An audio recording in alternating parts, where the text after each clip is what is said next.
Bueno, muy buenas noches, queridos amigos del Diálogos al Café Marcos Escudero. Ya tenemos a los invitados de hoy, que son Beatriz Muriel, del INESAD, Instituto para los Estudios del Desarrollo, y Darío Monasterio, que es un economista con residencia en Santa Cruz, que suele escribir artículos y comentarios sobre temas económicos en las páginas de nuestros periódicos. Quiero agradecerles a ambos por haber aceptado esta invitación para discutir un tema que está pues calentando mucho el ambiente en estos momentos, que es el tema de los dólares, ¿no? Como todos sabemos, en los últimos días el precio del dólar ha estado muy fluctuante, ha estado subiendo, bajando, una tendencia a la baja que entusiasmó a muchos, pero que aparentemente ya ha comenzado a revertirse. Y de todos modos, todo parece indicar que esta situación de volatilidad se va a mantener todavía por bastante tiempo, porque, como bien sabemos, las reservas en el Banco Central están prácticamente agotadas. El corralito se mantiene en los bancos, de manera que no hay ningún incentivo para que quienes tienen dólares afuera o los tienen en sus casas o en sus cajas fuertes o en las oficinas, los saquen a la economía. Hemos querido en el grupo Marcos Escudero dedicarnos a este tema el día de hoy, porque sin duda es, es un tema que influye muchísimo en el comportamiento de los ciudadanos, en el comportamiento de nuestra economía. Entonces, les hemos pedido a Beatriz Muriel y a Darío que nos ayuden a entender cuál es realmente el rol que juega en nuestra economía la disponibilidad de dólares. Sabemos que no es solamente un tema que tiene que ver con exportaciones e importaciones, es un tema a través del cual la gente ha estado resolviendo también su falta de confianza en las autoridades monetarias, en la propia economía boliviana, Claro. No, y es también. un tema en el que tenemos que, por supuesto, considerar con muchísimo cuidado, Vea, la porque Erika. cualquier ruido pues puede causar la muerte del trapecista, como decían en los circos de antes, ¿no? Muchas gracias, Darío. Creo que el desafío que has planteado es muy grande. Tanto tú como Beatriz nos han pintado un panorama en el que se muestra pues que estamos avanzando hacia una crisis todavía mucho más severa que la que se ha vivido hasta ahora. De hecho, quería recordar que hace unos días, hace un par de días nada más, el presidente del Banco Central informó con mucha alegría un aumento en las reservas internacionales, diciendo que habían llegado a superar los 2.800 millones de dólares. Pero claro, ese es un cálculo considerando sobre todo el aumento en el precio del oro, ¿no? Más que la afluencia de monedas, de la afluencia de dólares propiamente dicho. Y hoy día hemos tenido un par de baldes de agua fría que son muy difíciles de digerir. Uno de ellos es una declaración del ministro de Hidrocarburos, que ha dicho que prácticamente ellos solamente pueden garantizar la provisión de diésel y gasolina hasta el 8 de noviembre, porque calculan que para entonces ya va a haber desaparecido toda disponibilidad de dólares para seguir importando, y me imagino que han calculado también que hay, para entonces se van a haber esfumado las posibilidades de conseguir diésel y gasolina a crédito. Entonces, esa es una información muy complicada porque le está poniendo una fecha específica al problema, y 8 de noviembre es ya momento de vísperas de la inauguración de un nuevo gobierno. Entonces está claro que le van a dejar al nuevo gobierno una, unas papas muy, muy calientes. Y el otro tema es que ha salido la denuncia de que incluso las reservas en oro ya han sido empeñadas, es decir, han sido utilizadas como garantía para préstamos de liquidez de corto plazo, de manera que el próximo gobierno prácticamente no va a tener reservas, no va a tener capacidad crediticia, vamos a estar con un nivel de riesgo país altísimo y todas las medidas que se han planteado de fortalecimiento institucional, renovación del Banco Central, atraer inversiones de afuera, etcétera, pues van a tomar mucho tiempo, ¿no? No van a tener un resultado inmediato como se esperaba. Incluso la negociación con las entidades crediticias no va a ser automática, no va a ser rápida. Frente a este panorama, pues la cosa se pinta bastante más difícil de la que estamos viviendo en este momento, ¿no? No tenemos el cálculo que ustedes han hecho de un precio real del dólar considerándolo como una mercancía y considerando el tipo de cambio como un precio, que no todos los economistas están de acuerdo con eso, pero en fin, en la práctica, en los mercados, en la Camacho, en la esquina del Cristo, etcétera, pues esa es una mercancía, ¿no? Que la gente está comprando y vendiendo de acuerdo a sus usos y necesidades. Podemos pensar que el dólar todavía no ha alcanzado su nivel más alto. Ese precio de 10, 12 que ustedes han planteado será un precio real, considerando que no va a haber más dólares, que los recursos del Banco Central se están agotando. Y en ese orden, ¿qué se puede hacer para que la gente saque sus dólares? No solamente, claro, hay que devolverles, sino que permitir que los bancos también entren a actuar con mayor libertad, porque yo me imagino que un banco grande tiene una capacidad mayor que cualquier empresa para conseguir recursos financieros afuera para respaldar sus operaciones monetarias en dólares. No sé, creo que tenemos que tratar de abrir la canasta de opciones y en ese orden, no sé si ustedes tienen o pueden plantear algunas ideas mientras esperamos que los asistentes a nuestra reunión reflexionen, vean la posibilidad de añadir evidencias, añadir reflexiones sobre el tema o tal vez hacer nuevas preguntas, ¿no?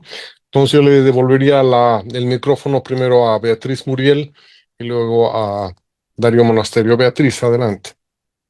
A ver, yo creo que hay que verlo de manera integral, ¿no? O sea, hay que ver todo el sistema ahorita, ¿no? No es posible, yo creo que ver parcialmente, ¿no? Está muy conectado un poco al tema de importaciones, ¿no? Un tema de importaciones para los combustibles, que eso es bien importante, entonces está muy vinculado a lo que es tema de los subsidios, ¿no? Yo creo que es bien complejo hacerlo de manera parcial. Obviamente yo pensaría tenemos que sincerar, pero no podemos solo sincerar, ¿no? Tenemos que hacer una serie de otras medidas para que esto no repercuta. Y las sinceraciones también, yo sí pensaría que deberíamos acceder a crédito, pero este crédito debería ser crédito colchón, algo que te prestas por un rato, pero lo devuelves, ¿no? O sea, que no es algo que te prestas para gastar, sino te prestas para amortiguar posibles como decía, overshooting, ¿no? Sobrecalentamiento del tipo de cambio y para que llegue a un nuevo equilibrio, ¿no? Y ahí paralelamente tienes que pensar el tema de subsidios, porque esto va a seguir, ¿no? Habíamos visto que por mantener un precio bajo de subsidios, lo que estás haciendo, estás exacerbando el tipo de cambio, ¿no? Porque este aumento a 20 bolivianos tenía que ver, o se especulaba que tenía que ver realmente con esta compra masiva de dólares para la importación, ¿no? De subsidios. Entonces, no, hay una relación entre estos dos elementos que es fundamental resolverla, ¿no? No tengo las soluciones aquí, pero ese es uno de los primeros problemas. Y otra cosa que decía Darío, que creo que es fundamental, el tema de no estar reaccionando tampoco, porque de hecho, en el corto plazo, ¿no? Implica una depreciación, un aumento del precio del dólar implicaría una mayor competitividad, ¿no? Pero con las normas, las restricciones, todo lo que está asociado todo lo que es las restricciones a la dinámica productiva para que las exportaciones aumenten y para que haya otros mecanismos de entrada de dólares, un poquito está limitado. Entonces, paralelamente hay que dar oxígeno para que eso comience a funcionar. Entonces, los cuellos de botella tienen que reducirse, ¿no? Hay que dar oxígeno para de alguna manera, sacar todas estas trabas que existen en la economía, ¿no? Entonces, yo no vería que sería una política única, ¿no? Y finalmente, si pensamos, hay varios estudios que muestran que este tema de sincerar los subsidios, perdón, de sincerar el tipo de cambio, de reducir subsidios y demás, va a afectar a a la población. También no solo tiene que ser apoyado por un aumento en las exportaciones, sino definitivamente por un apoyo, ¿no? A lo que, sobre todo a las poblaciones más afectadas, que hay estudios que muestran que los quintiles más bajos van a ser afectados con estas medidas, me parece bien retornar a programas de empleo, pero también yo no me focalizaría en inversiones. En atracción ahorita de inversiones o en la colocación de las inversiones públicas en sectores que no son intensivos en trabajo. Yo no pondría en infraestructura, caminos, nada de esas cosas, sino en aquellas que son altamente, que usan mucha mano de obra. Entonces hay que cambiar la lógica y la promoción, la mejora del clima de negocios es fundamental para que para que las afectaciones a la población no sean tan altas, ¿no? Pero todo este rezago de acciones que se deberían haber cometido, que se deberían haber realizado antes, ¿no? O sea, las tenemos que hacer ahora y va a ser shocks, o sea, va a tener impactos negativos, ¿no? Lastimosamente. Gracias, Beatriz. Darío, no sé si quisieras añadir algo respecto a este tema. Hola, ahora sí. Yo tengo alguna información de los últimos días, ¿no? Sobre todo con el sector agroexportador y también de algunos bancos. Quizá un rezago de las noticias de las elecciones del 17 de agosto. Hubieron algunas noticias de que los bancos habían empezado a devolver dólares de los que tenían cuentas en dólares y no de a $100 como se lo hizo en un principio, sino si quiere sacar toda su plata, sáquela. No, no digo que fue general, pero fue una situación que varias empresas grandes importadoras me comentaron. Y por otro lado, también algunos agroexportadores sé que han cambiado un poco la confianza por el tema del resultado de las elecciones y han empezado también a ingresar algunos dólares que obviamente fue por unos días y después de nuevo hemos tenido. Entonces, sin duda que hay mucha incertidumbre y volatilidad, por eso estamos conversando sobre esto. Creo que aquí hay que meter toda la carne al asador de todos lados, del lado de la oferta, del lado de la demanda, de todos lados para poder llegar a esta situación, a una situación que no sea, digamos, de crisis terminal como la que sucedió el año 85. Creo yo que es muy importante sacarlo, el subsidio gradualmente.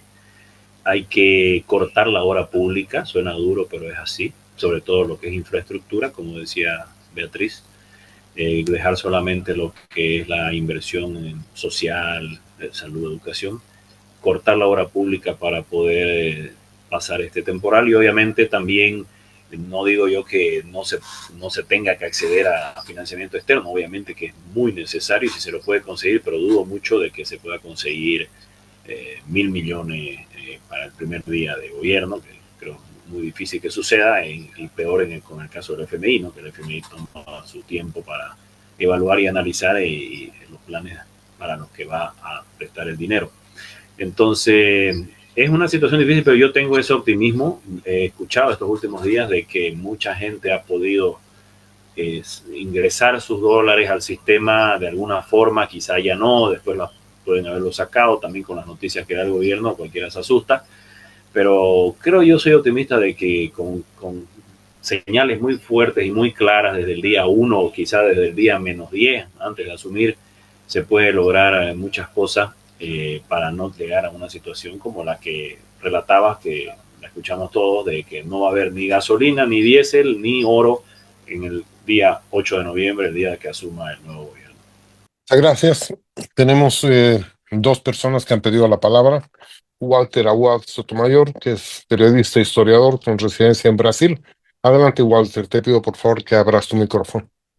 Bien, muy interesante la exposición de las dos personas que nos han comentado la coyuntura de Bolivia en relación al dólar.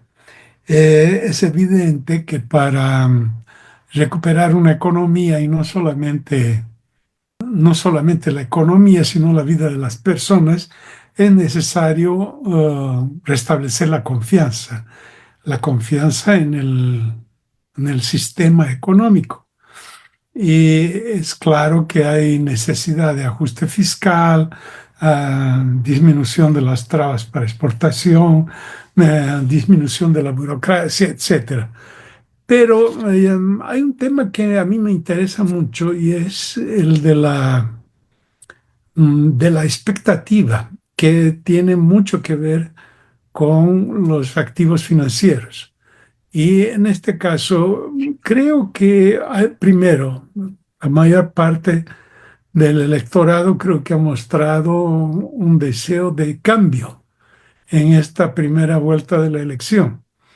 Y creo que los dos candidatos a la presidencia de alguna manera representan también una perspectiva de cambio. Yo no sé si ustedes pueden hablar un poco sobre las expectativas que pueden orientar el cambio a partir del próximo gobierno. Le doy la palabra a Antonio Saravia. Por favor, tu exacto. ¿Cómo estás, Roberto? ¿Qué tal? Qué gusto. Hola a todos. Muy interesante. Muchas gracias, Beatriz y Darío. A mí me ha interesado mucho el modelo que ha propuesto Beatriz para modelar y predecir el tipo de cambio en el futuro, ¿no?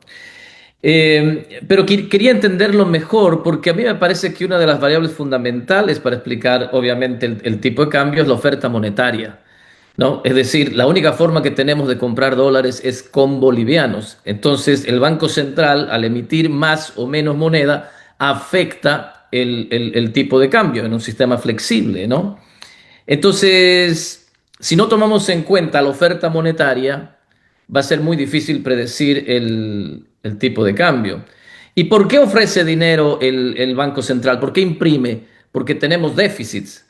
Entonces, si uno toma los últimos 11 años y hace ceteris paribus y dice, bueno, en los próximos años probablemente, dado que en los 11 últimos ha habido mucho déficit, pues probablemente sigan habiendo déficits, probablemente el Banco Central siga imprimiendo y por lo tanto probablemente el tipo de cambio siga subiendo a las nubes, ¿no?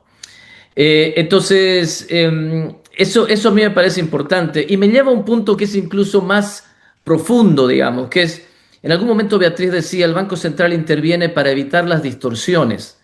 Es exactamente al revés. Es decir, el Banco Central cuando interviene distorsiona, porque interviene ofertando más o menos dinero y por lo tanto cambia artificialmente el valor del dólar. Por eso yo siempre he sido partidario de un tipo de cambio fijo o el extremadamente fijo, el súper fijo que sería la dolarización.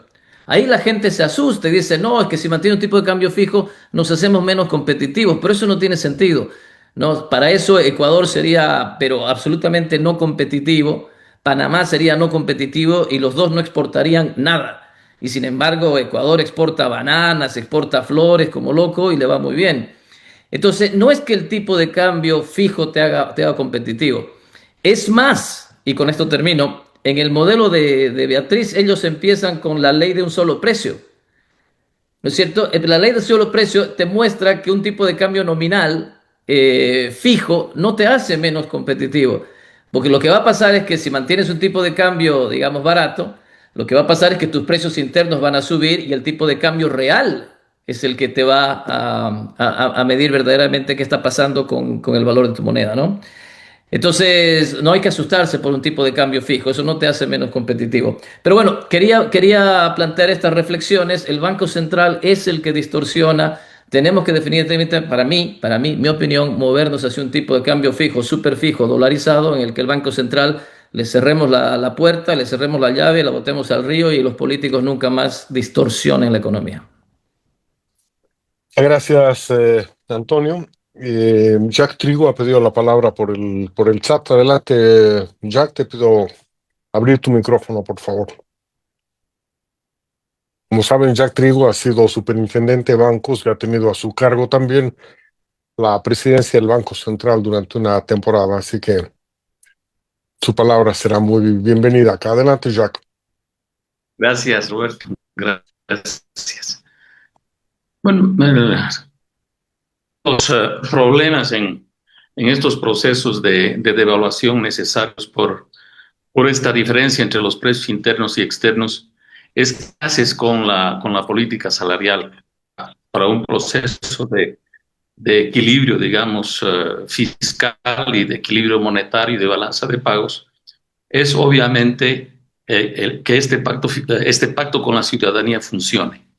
Caso contrario, vamos a tener una presión muy fuerte por aumentos salariales y entraríamos en una espiral de precios y salarios, con lo cual se desvirtúa absolutamente todo lo que queremos alcanzar, que es el equilibrio de balanza de pagos y la mejora de nuestras reservas internacionales. Me acuerdo muy bien, en el 21060, no estuve yo en esas discusiones, pero sí conocí a los actores. En el momento en que se había propuesto esa devaluación del orden del 60%, en las discusiones en Palacio con el doctor Paz Estensoro, la pregunta de la mesa, y muchos de cuánto con esta devaluación del 60%, ¿cuál puede ser el aumento salarial? Entonces, en ese momento Juan Cariaga era el economista, dijo, no se puede más del 10%. Y el doctor Paz dijo, no, más del 10%, mejor cero. No podemos dar 10% con una devaluación del 60%, es una burla a la población. Y ahí fue que también se dijo, bueno, como este proceso va a significar además desempleo, vamos a crear un programa de emergencia, que es este programa paralelo para dar empleo a las personas más pobres y a los más afectados por la devaluación. Entonces, en conclusión, es importante que el próximo gobierno tenga un apoyo muy fuerte de la población, de los partidos políticos, del Parlamento, para que se puedan llevar a cabo esta reforma y la necesidad de equilibrar las cuentas fiscales y obviamente también la balanza de pagos y tener un tipo de cambio real que promueva las exportaciones fundamentalmente. Gracias. Gracias, Jack. Creo que has traído a la memoria de todos el 21060 y es pertinente porque hace unos días también se ha recordado los 40 años de aplicación de esa política, que fue una política de shock muy rápida puesta en ejecución de manera simultánea en varios frentes, ¿no? Con reformas institucionales, con reformas monetarias, fiscales, etcétera. Se hizo todo al mismo tiempo, pero la condición básica era que la población estaba hastiada de la situación de hiperinflación, estaba hastiada de los conflictos sociales, había llegado a un nivel de desesperación que no parece ser el que prevalece hoy día. En este momento todavía la gente está con la ilusión de que pueden volver a caminar pese a que tienen gangrena en una pierna sin que se la amputen, ¿no? Todavía no se han dado cuenta el grado, el nivel, la profundidad de la crisis. Entonces esto nos lleva también a hacer una reflexión sobre las condiciones políticas para hacer algo, ¿no? Creo que en algún momento yo pensaba que incluso los 100 días iban a ser demasiado tiempo de espera para tomar medidas. Y con los datos que hoy día nos ha dado el ministro de Hidrocarburos, pues, obviamente no hay 100 días. No hay el tiempo necesario ni siquiera para viajar y volver a Washington para decir hemos conseguido algo de plata, ¿no? El próximo gobierno tiene que estar listo para empezar a actuar desde el primer día, pero curiosamente no va a poder hacerlo con una medida de shock demasiado severa o demasiado grande. No sé cómo evalúan ustedes hay varios que podrían participar en esta discusión. Mientras tanto, quisiera comentarles también, pedirles a Beatriz, a Darío, y en este caso también a Antonio Sarabia, si consideran la posibilidad de la dolarización como algo relativamente viable en estas circunstancias, porque justamente la dolarización, como nos dijo aquí el exministro de Economía del Ecuador, se hace no cuando uno tiene abundancia de dólares, sino cuando le faltan los dólares, ¿no? Es una paradoja, si ustedes quieren, que la han aprendido en el Ecuador con cierta dureza. Pero muchas de las personas que objetan esa posibilidad aquí dicen, no, no, ¿cómo nos vamos a dolarizar nosotros cuando el dólar está cayendo en el mundo? Está siendo abandonado por otros bancos centrales y por otras economías. Entonces yo quería preguntarles si ustedes consideran que estamos cerca de un reemplazo total del dólar por otras monedas, el euro, una canasta de nuevas monedas de los BRICS, el yuan o alguna otra moneda, o todavía tenemos un plazo relativamente largo para planificar nuestra relación con el dólar. No sé si alguno de ustedes tiene interés de comentar esto de inmediato. Si no, Si quieres, puedo decir algo, Roberto. métale, caballero.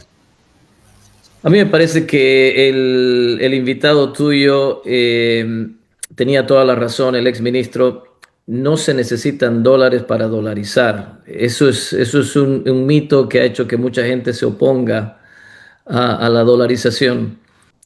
Dejarlo libre, es decir, bueno, ok, no dolaricemos, pero que la gente elija cualquier moneda que quiera. Ya vas a ver que la gente va a elegir el dólar.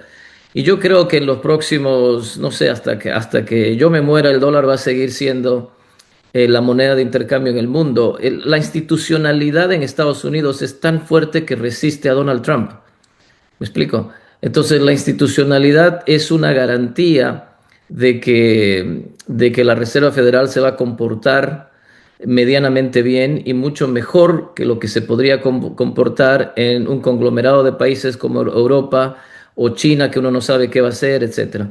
Entonces, en lo previsible, la gente va a elegir el dólar. Y una cosita más que se me quedó que me parece muy importante. La gente sigue diciendo, tenemos déficit en balanza de pagos. Por favor, no tenemos déficit en balanza de pagos. La balanza de pagos por definición es cero.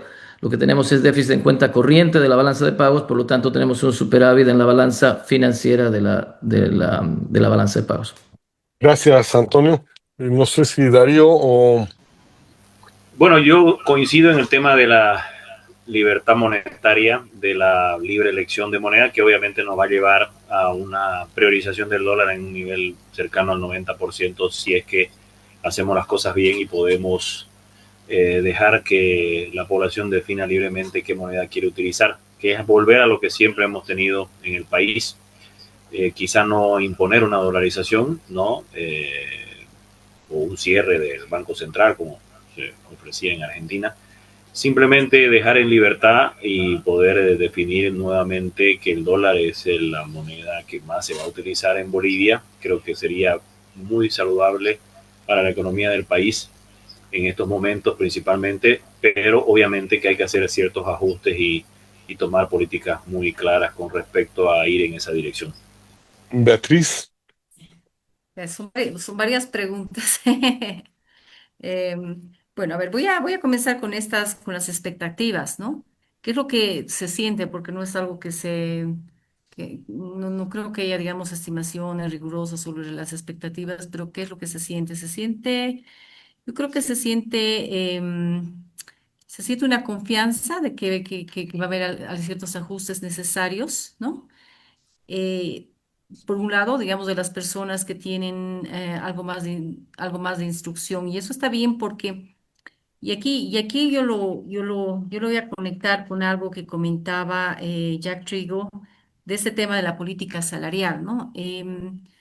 La política salarial aplica al 10% de esta población, ¿no? Y en realidad Bolivia ya está en recesión desde el 2014. Las tasas de los ingresos laborales de toda la población ocupada del país han caído a tasas mayores a 1,5% por año. Entonces, nosotros ya hemos tenido un periodo de recesión y ese periodo de recesión está muy relacionado a la forma como se ha tratado la macroeconomía y también la forma como se ha tratado todas las políticas asociadas a desarrollo productivo, que lo decía Darío, con clima de inversiones.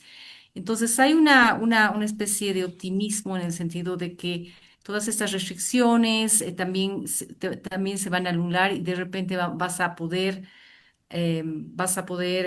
obviamente vas a tener un periodo difícil, pero vas a poder entrar tal vez a alguna ruta un poco diferente, ¿no? Esa es un poco la idea. Y las expectativas. Ahora, siempre las expectativas de las personas, eso es cuando hablas, digamos, es algo medio casuístico.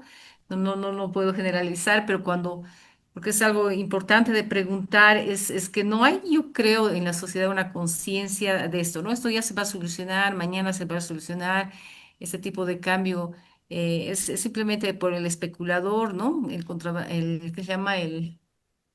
No sé, algunas personas que especularon. Hay una cuestión de mucha confusión de las noticias. Entonces siempre una cuestión de esperanza, ¿no? En las personas que tienen menos información. Ese es sobre el tema de expectativas. Sobre el tema del tipo de cambio y la parte monetaria, depende mucho de qué modelo estás agarrando en la cabeza, ¿no? Podrías agarrar un modelo de decir, no sé, si es un modelo ISLM, digamos, no tendría efectos sobre la inflación, ¿no? Pero si tiene efectos sobre la inflación en un mediano y largo plazo, que es el modelo más o menos de la PPP, sí, obviamente se va a reflejar en la PPP porque los precios están aumentando. Una cosa interesante de estas ecuaciones muy sencillas de precios es que de alguna manera están contando la historia de todo lo que pasa, porque son historias de equilibrio, ¿no? Esa es un poco en el equilibrio qué es lo que va a pasar, ¿no? Y ahí, obviamente, tú también dices, no es déficit de la balanza de pago, porque en el equilibrio debería ser cero, pero sabemos que las variaciones de reservas hacen que haya variaciones de la BP entre positivo o negativo. Claro, se ha cambiado un poco la forma de contabilidad con los nuevos manuales del déficit, pero si tienes las contabilidades antiguas, te vas a dar cuenta que existen esos desfases, ¿no? Entonces, la idea es un poquito en un mediano y largo plazo. Y este tema de tipo de cambio fijo y el tipo de cambio fijo es una intervención del Estado. Yo mantengo un tipo de cambio fijo e intervengo para que ese tipo de cambio sea, ¿no? Ahí es básicamente totalmente contrario a lo que sería, digamos, una línea más liberal, ¿no? El tipo de cambio es así. Ahora, la dolarización yo creo que rompe con ese criterio porque ya no tienes un tipo de cambio.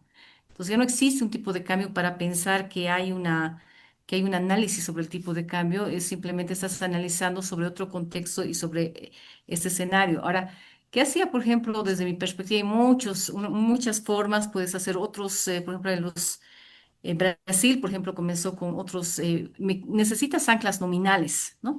Porque ¿qué es lo que está pasando ahorita, ¿no? Lo que pasa es que hay mucha volatilidad y eso justamente genera mucha incertidumbre, ¿no? A veces yo hablo de volatilidad, pero estamos hablando de incertidumbre, ¿no? Mañana, ¿qué pasa? ¿Vendo, compro? ¿Cuándo compro? ¿Gano o pierdo muy rápido?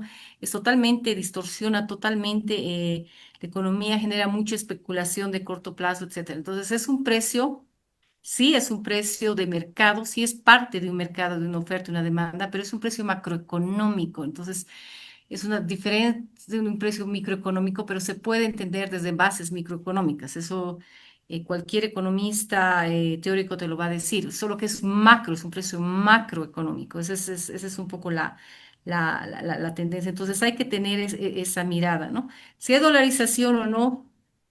No sé si esto va a ser mejor o peor. Tal vez sea mejor en el sentido, como dice Antonio, y yo estoy de acuerdo de que el Banco Central ya no va a poder hacer lo que quiere y bueno, ¿no? Y ya está y listo, ¿no? Eso puede ser, pero no es tan sencillo, ¿no? Dolarizar una economía, yo creo que es no sé cómo se lo puede hacer, no lo he pensado porque ni siquiera me ha pasado por la mente y no sé si vale la pena hacerlo, si ese es, digamos, lo que va a solucionar ahorita todos los problemas que tenemos, ¿no? Nuevamente, estoy hablando de empleo, estoy hablando de dolarización, de inversiones, todo, porque eso es holístico lo que está pasando. O sea, todo el sector productivo está deteriorado, el sector macroeconómico está deteriorado y necesitamos cambios. O sea, el próximo gobierno que entre tiene que tener una mirada totalmente amplia de qué es lo que está pasando. Tiene que entender el sistema económico y no solo el sistema económico desde las variables, sino desde la distribución, ¿no?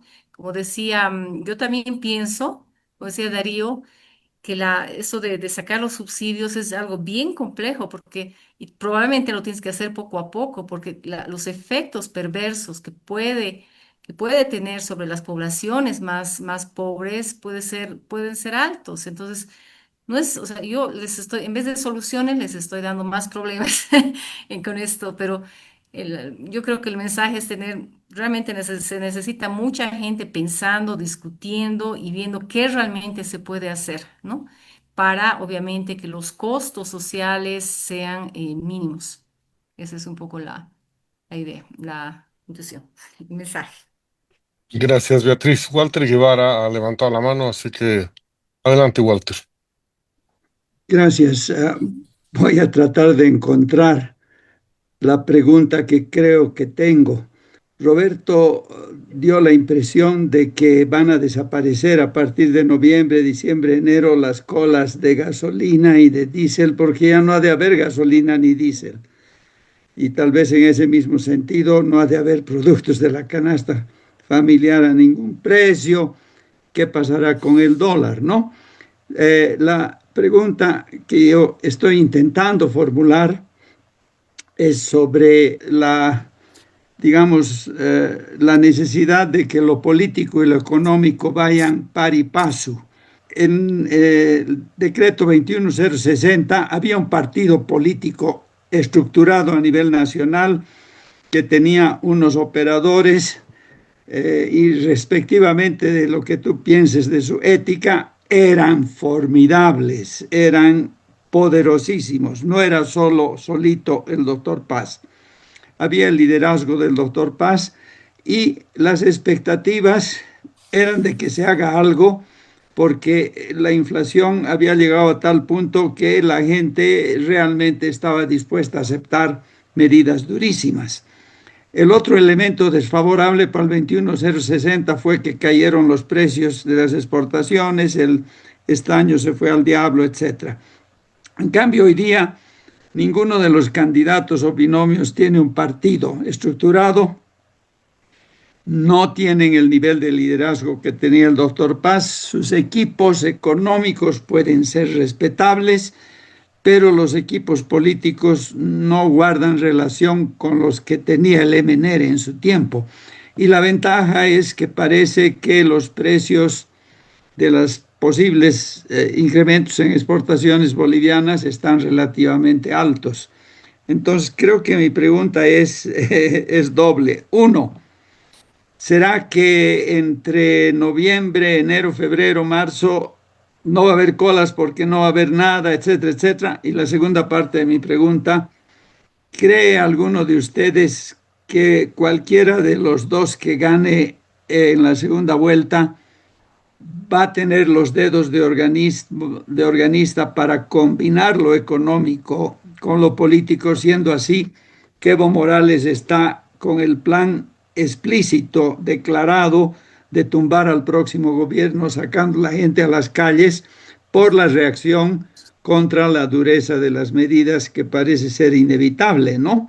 He tratado de formular la pregunta lo más claramente posible, así que no sé, pero si alguien puede contestarla, son preguntas que genuinamente quisiera saber si tienen una respuesta. Gracias, Walter. Creo que la manera de formular la pregunta invita también a otros miembros de la mesa, no solamente a nuestros expositores, a participar más activamente. Así que siéntanse libres todos los demás de levantar la mano, no solamente para hacer preguntas a los dos expositores, sino para hacer comentarios generales sobre la temática y la coyuntura.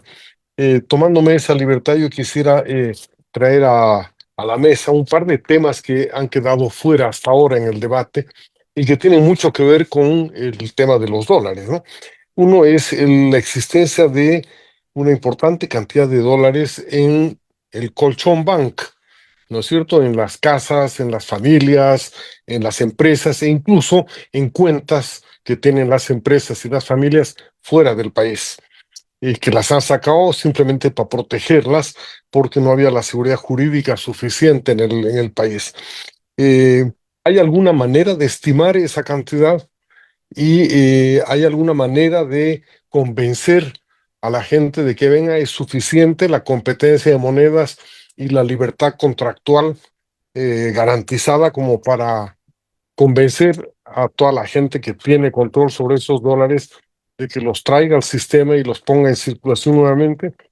Y el otro tema está relacionado con este, tiene que ver con las exportaciones ilegales, ¿no? Una buena parte de los dólares que circulan en las calles probablemente provienen del narcotráfico, ¿no? El narcotráfico, quizás no todo lo que se exporta vuelve a Bolivia en forma de dólares, pero pues una parte importante de la cadena de narcotráfico requiere pagos en efectivo aquí a cada miembro de la cadena. Y pagos en efectivo digo porque seguramente ellos eluden el sistema formal y el sistema financiero para evitar controles policiales, ¿no? ¿Hay alguna manera de calcular cuántos dólares provienen de ese lado y cuál es el tamaño de este mercado informal de divisas que tenemos en el país? ¿Hay alguna sugerencia que podamos hacer al respecto al futuro gobierno? Eh, no sé, les dejo la pregunta otra vez, no solamente a los colegas de la mesa, sino a todos, ¿no? Creo que Mauricio Blanco es uno de los que está intentando ser escuchado. Así que, Mauricio, si estás aquí, Sí, te ok. pido abrir tu micrófono y tu pantalla. Adelante. Sí, buenas noches. No, buenas noches a todos. Primero tengo una pregunta específica y después un comentario. Creo que voy a hacer primero el comentario. Walter Haddad y Beatriz y Bea, eh, yo viví en Brasil en el tiempo en que estábamos estudiando. Beatriz también vivía en la misma época.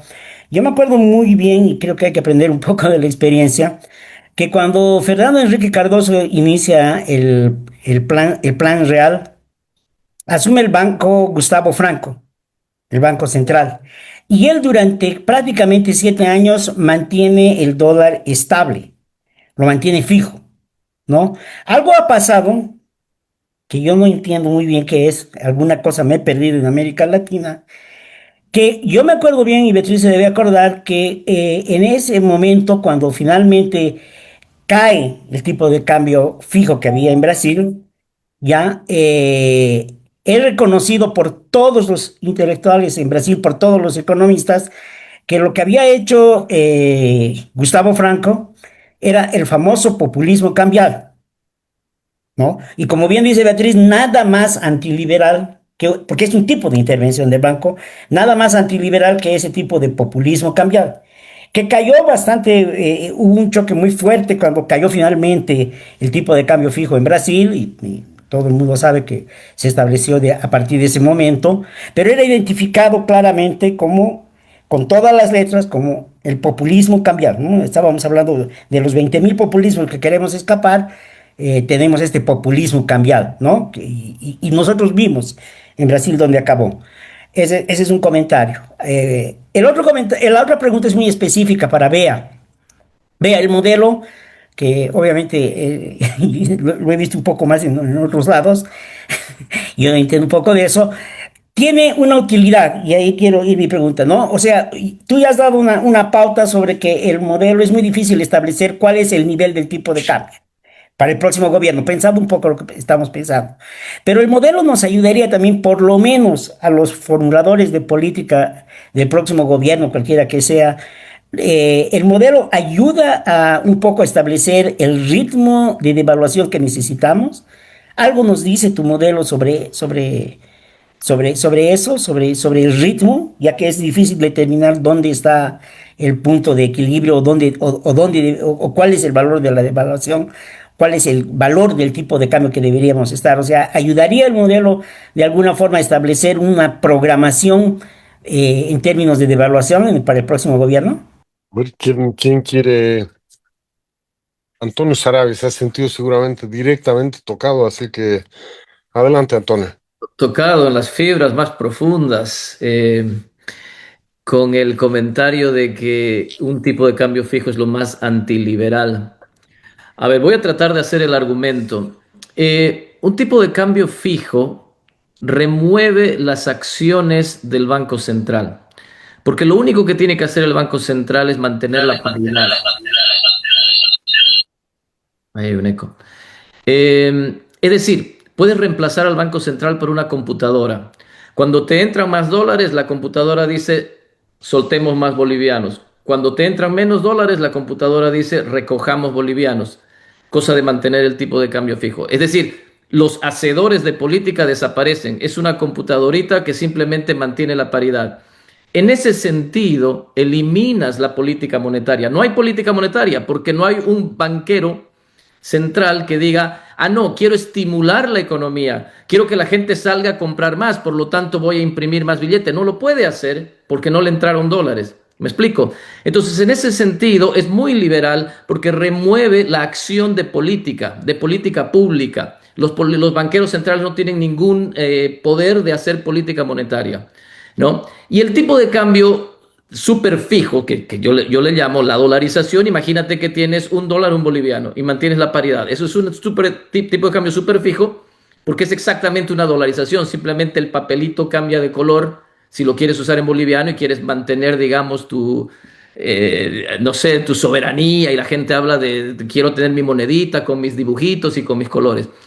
Ecuador decidió, no, yo no quiero tener eso, no quiero los papelitos con los colores y directamente dolarizo, ¿me explico?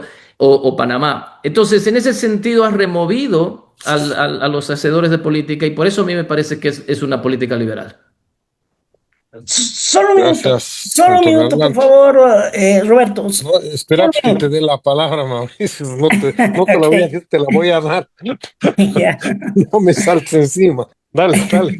Sí. Adelante, No, Mauricio. estamos viendo solo un lado de la moneda, Antonio. Ok, yo te entiendo. Cuando decimos que el Banco Central tiene un dólar fijo, ya no interviene en el cambio fijo. Pero te estás olvidando del otro lado, que es del otro papel fundamental del Banco Central, y que eso lo hemos experimentado en Brasil durante 8 años, que es, en la medida en que tienes un tipo de cambio fijo, tienes que ser muy activo en la esterilización de la moneda nacional, o sea, del M1. O sea, eres muy activo en el lado de la esterilización. Lo que te obliga el tipo de cambio fijo es volcarte al otro lado para andar permanentemente esterilizando, como ha pasado en Brasil. Y es esa esterilización que ha hecho que finalmente el modelo se agote y tenga que reventar el dólar. Saltó de 1 a 5, porque ya el Banco Central no podía esterilizar más moneda. Entonces, todo tiene su lado y es una forma de intervención. O sea, lo que no voy a estar de acuerdo es que dejar un tipo de cambio fijo, pero más bien exige un banco central con una actividad enorme. Y no lo estás. Claro, en el lado del dólar fijo lo deja, pero en el otro lado de las otras variables que el Banco Central maneja, va a haber una actividad muy grande. Solo eso. Gracias, Mauricio. No creo que, si me permite intervenir en esto, creo que efectivamente requiere una intervención muy delicada y muy profesional y muy aislada del sistema político, que es lo que la hace más difícil todavía. Y por eso la Cámara de Compensación, como en la Argentina, fracasó en su momento. Y precisamente por eso es que en el Ecuador optaron directamente por el dólar. En Panamá hicieron algo distinto, mantienen la ilusión del Balboa, ¿no?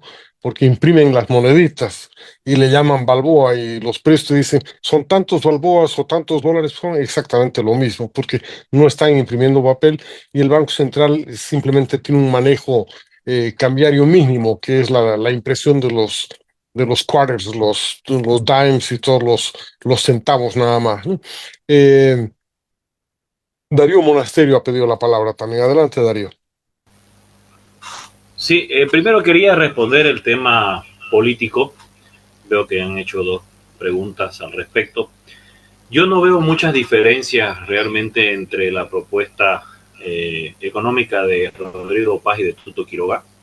Creo más bien que hay quizá diferencias de matices en cuanto a eh, más estructurado, quizá, y el otro un poco más menos estructurado, pero también uno más moderno y el otro más conservador en cuanto a las visiones de las nuevas políticas económicas a aplicarse. O sea, no hay diferencias ideológicas fuertes.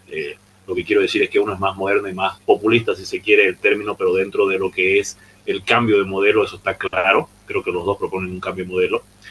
Y en el otro es un poco más conservador y más estructurado en cuanto a lo que tradicionalmente se hacía en cuanto a política económica para salir de una crisis como la que tenemos actualmente. Entonces no veo matices ni diferencias en ese sentido. Y también aprovecho para responder a Walter Guevara sobre el tema de la política. Creo yo que hay una democracia representativa, que eso al parecer está resuelto en el Parlamento con las tres corrientes que han copado el Parlamento y se podría tener resuelto.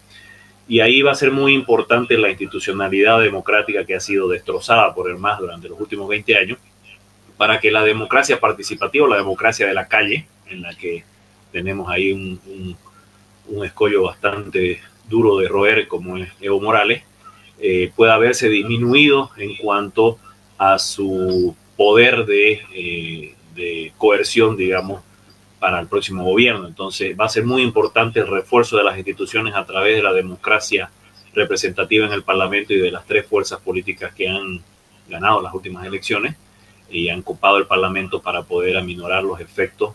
Quizás estoy pecando de ingenuo, pero creo que puede lograrse eso, ¿no? Eso por un lado. Y por otro lado, yo también coincido con Antonio. El mercado cambiario, no se puede hablar de intervencionismo del Estado en un mercado cambiario que no es de competencia perfecta, ni mucho menos. El mercado cambiario no es libre en ninguna parte del mundo, ni siquiera en Estados Unidos.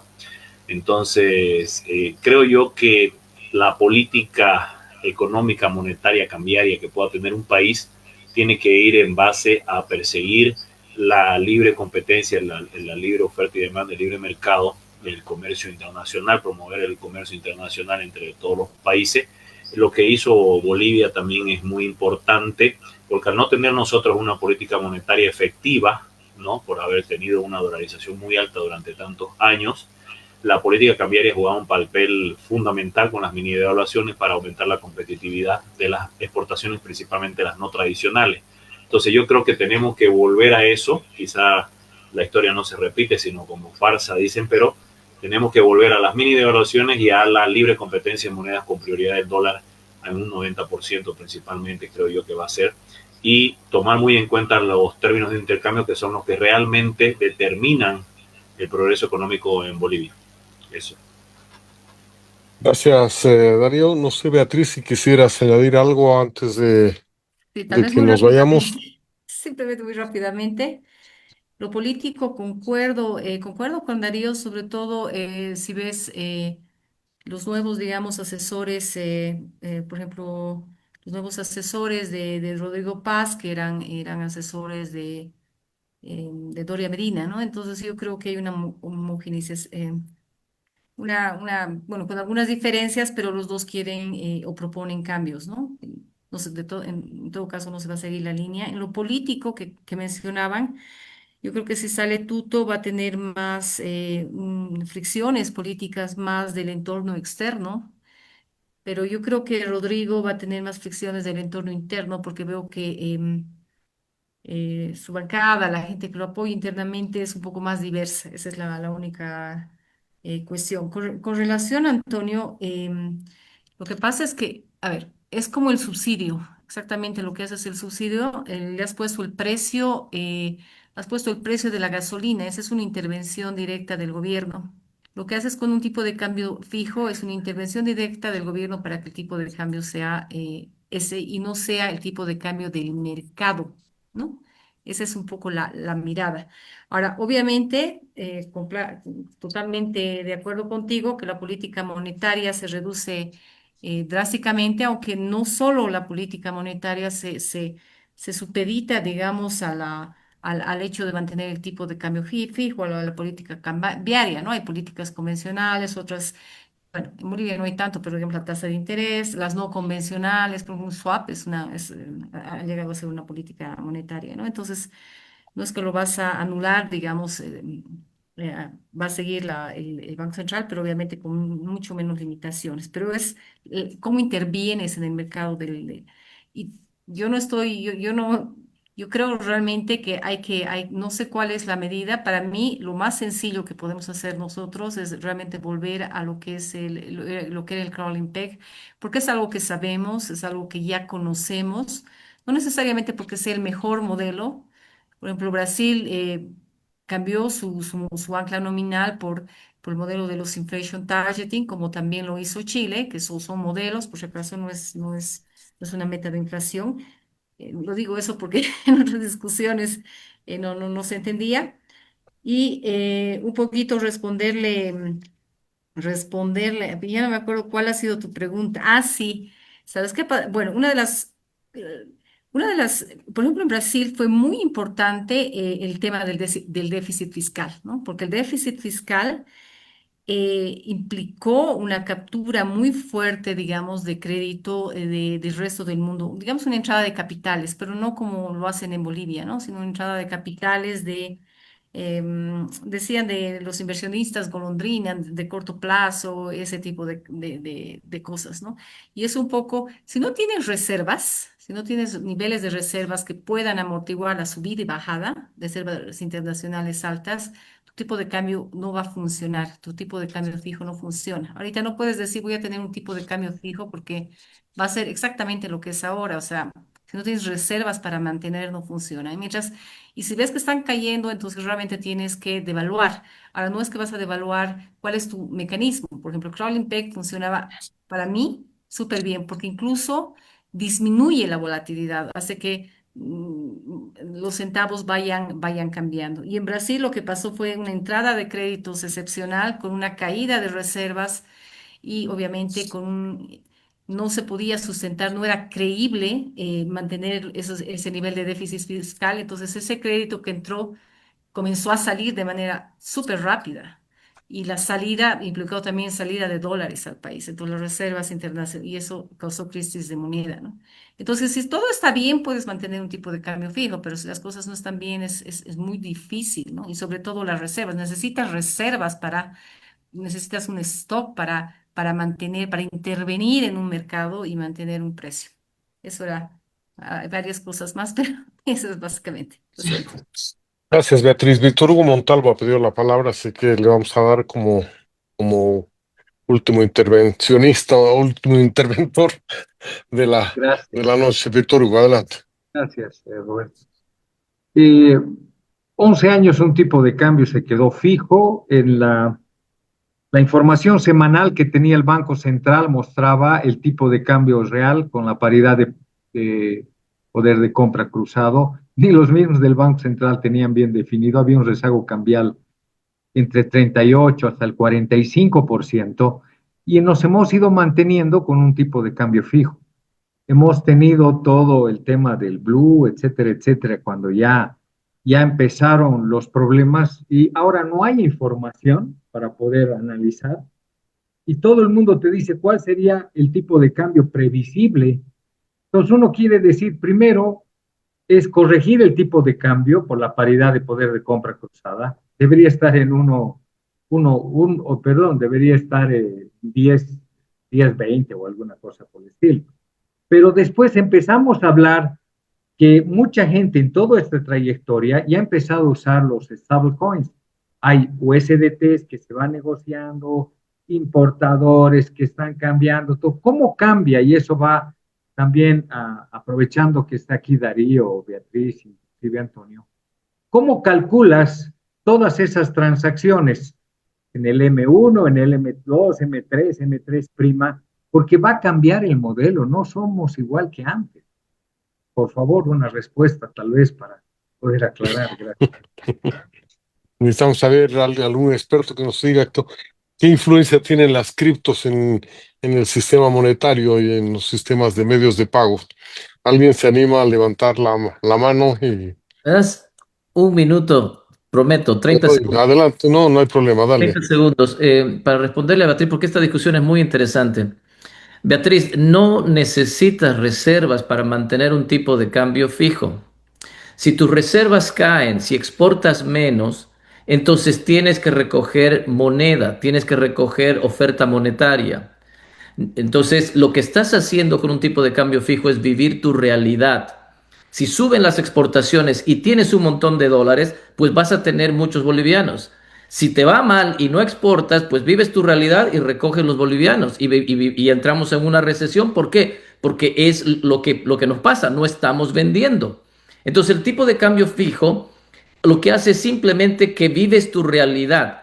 Cuando la gente dice, no tienes reservas, entonces tienes que devaluar, es porque no recogiste bolivianos. Entonces, claro que tienes que devaluar, pero para mantener el tipo de cambio fijo, en ese momento tendrías que devaluar. Un tipo de cambio Recoger flexible, con eso bolivianos. termino, ¿Cómo lo estás midiendo recoger bolivianos? O sea, hacer una política monetaria contraccionista. contractiva, Estás recoges hablando de bolivianos. política monetaria, no era que la política monetaria no. Estás Claro, claro, es que perdón, es que Beatriz, no, hay perdón, una pero contradicción en lo que dices. no, no, no, Pues no, no, digo, no, ¿qué no, modelo lo tienes en la cabeza? Porque no, perdón, no, es nos que es dices la que el tipo de computadora, cambio fijo y no. la política monetaria no existía. Bueno, ya Claro, está. claro, es que es la computadora. Cuando tienes más dólares, subes bolivianos, tienes menos dólares, recoges bolivianos, pero no haces política monetaria para afectar la economía, para impulsarla, para estimularla como se utiliza en este minuto. A eso Pero me cuando la refiero. contraes, la recesionas, ¿no? Correcto, la recesión es porque La estás, recesiones. Dices, tipos claro, de cambio fijo, voy a contraer, voy a recesionar, voy a prohibir que se importe. Claro, el tipo de cambio fijo se va a mantener y nuevamente intervienes.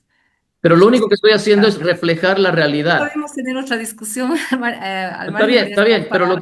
esa es la explicación. O sea, no se necesitan reservas para mantener un tipo de cambio fijo. No, exactamente, yo creo que ahí también hay que señalar, tampoco se necesitan inmovilizar grandes cantidades de dinero en reservas si dolarizas. El dinero que consigas de afuera, que te prestes, no te prestes, etcétera, debe llegar directamente a la gente, ya sea a través de sus cuentas o de los bancos. Y son los bancos, serán los bancos los que administren el conjunto de las reservas. Si habrá una competencia entre ellos, va a ser más o menos eficientes.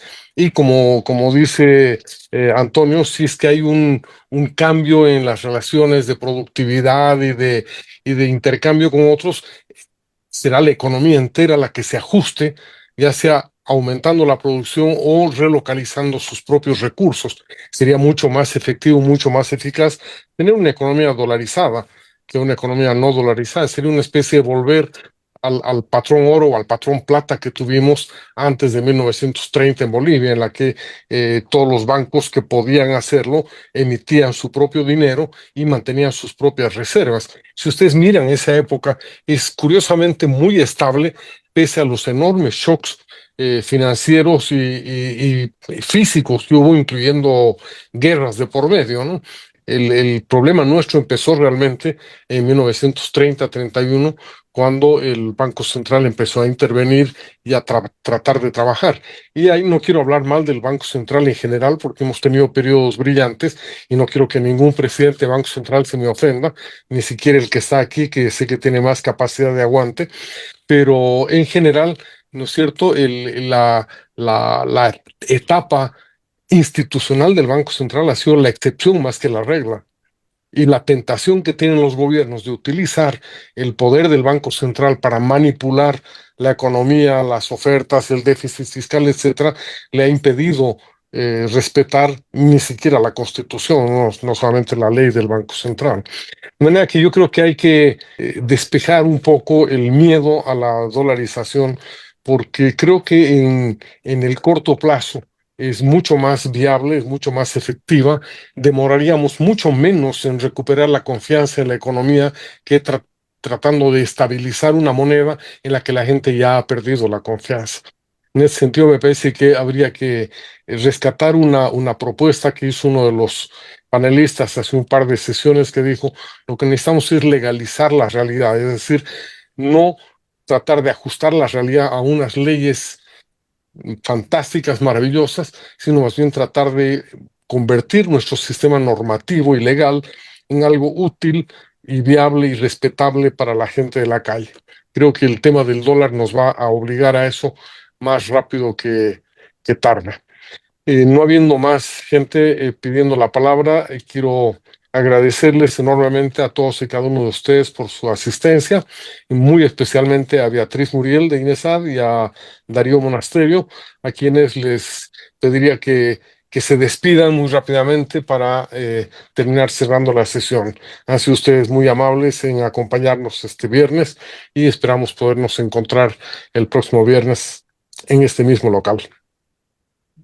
Adelante ustedes, ¿no? Bueno, no, muchas gracias a ti, Roberto. Me ha parecido una discusión sumamente interesante y creo que es realmente, esto es una discusión para días, ¿no? Porque al final todos queremos desarrollo, todos queremos crecimiento económico, todos queremos reducción de la pobreza, avanzar como país, ¿no? Al final creo que todos por diferentes ideas o propuestas, al final creo que el objetivo es común, ¿no? Y ahí es algo que nos puede causar sinergias para ver qué realmente podemos hacer que sea lo mejor para este país, ¿no? Y nada, y agradecerte. Gracias, Darío. Muchas gracias, Roberto. Un honor a mí estar acá presente con tan reconocidos economistas del país, los cuales también he aprendido muchísimo, empezando también por vos, Roberto, que siempre estamos conversando estos temas y tus inquietudes, llevarlas acá en este programa de diálogo. Para mí es muy honrado estar acá presente. Esperemos que todo salga bien para bien del país, para bien de nuestra gente, país que queremos tanto, y que se pueda realmente revertir esta situación a la que nos han llevado estos últimos 20 años y podamos nuevamente volver a reunirnos y conversar ya con mejores noticias y mejores expectativas para el país. Gracias. Bueno, muchas gracias a todos. Cuídense de los cambios de temperatura y cuiden sus dólares de los cambios en el tipo de cambio. Hasta el próximo viernes. Gracias. Gracias.